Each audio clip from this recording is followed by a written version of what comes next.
Pues obviamente, claro, están hablando de cosas que son un problema del transporte que viene de antes de la pandemia y que se ha recrudecido con la pandemia. Y eso es verdad, que es que el sector del transporte, particularmente la parte más atomizada, desde luego tiene graves problemas de sostenibilidad, porque por todos los lados, por los costes y por los ingresos, pues están perdiendo dinero. En eso tienen razón. Lo que es verdad es que hay canales más eficientes de sacar adelante y reducir esos problemas. Y el primero sería que empezasen a crear empresas más grandes, que es lo que está también ocurriendo en el sector del transporte, están aumentando. Pero se tienen que hacer más cosas. Yo, obviamente, pues claro, no van a encontrar una ley que dice está prohibido trabajar a pérdidas. Pues sí, está prohibido trabajar a pérdidas. Pero ellos se quejan, ¿no?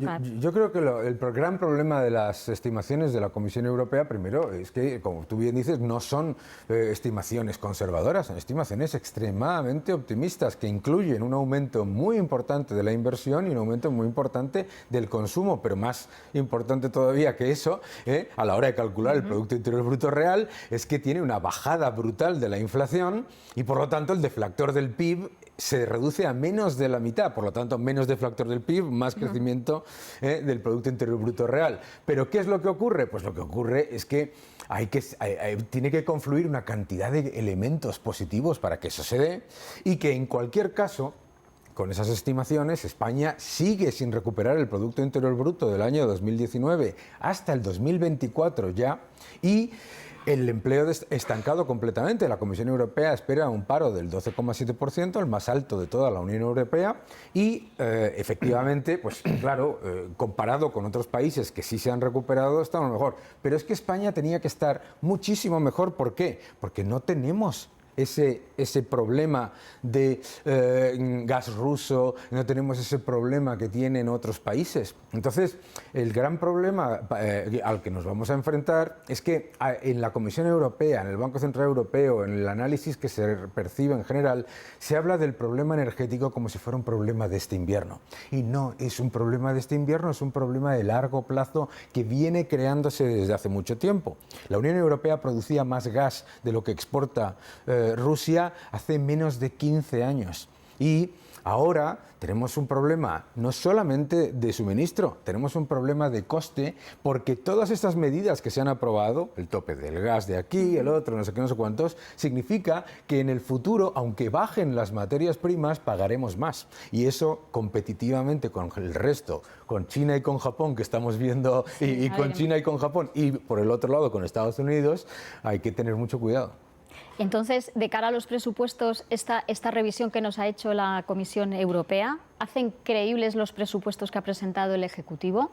El efecto placebo sobre los ingresos que genera la inflación en el primer año siempre es un problema. ¿Por qué? Porque el primer año que tienes elevada inflación, o el segundo, efectivamente todavía el consumo tira y entonces los ingresos pues se disparan, como acaba de decir José Carlos.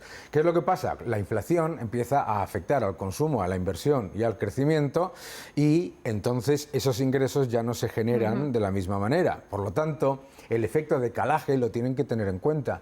Es muy improbable que con un escenario macro de recuperación del 1% del Producto Interior Bruto, en el año 2023 nos encontremos con que los presupuestos que se están ahora discutiendo se vayan a cumplir. Y además, por una sencilla razón, es que los gastos, como muestra la AIREF, están infraestimados y los ingresos están todavía con ese efecto placebo de corto plazo que genera la inflación, que siempre ocurre, ¿no? Yo recuerdo todavía cuando en Argentina se ponían la medalla de que se disparaban los ingresos.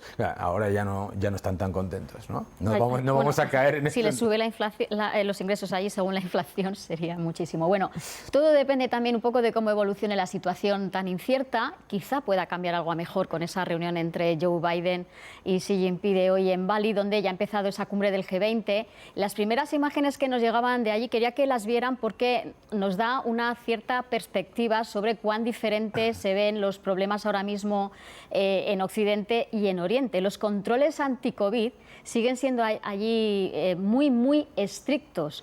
Muchos no dan ni de lejos por enterrada la pandemia. En Asia, el presidente indonesio, Joko Widodo, de hecho, abría el encuentro ayer afeando que el fondo antipandemias que se acordó en septiembre apenas ha recaudado 1.400 millones de dólares, 10 veces menos de lo que se precisaría cada año para que el mundo estuviera preparado, se calcula, para evitar que se repita lo que ocurrió con el COVID. Bueno, eso por hacer un apunte, pero el plato fuerte es esa reunión que veíamos entre Xi Jinping y Biden, en medio de todavía los coletazos de una guerra comercial que empezó Trump, que continúa, especialmente ahora centrada en el sector tecnológico. ¿Qué podemos esperar de ahí? ¿Qué pasaría si hay entendimiento ahí? ¿Vemos un alivio en la guerra de Ucrania? ¿Vemos un alivio en esa...? Nada. No ves nada, Daniel. No esperemos cambios.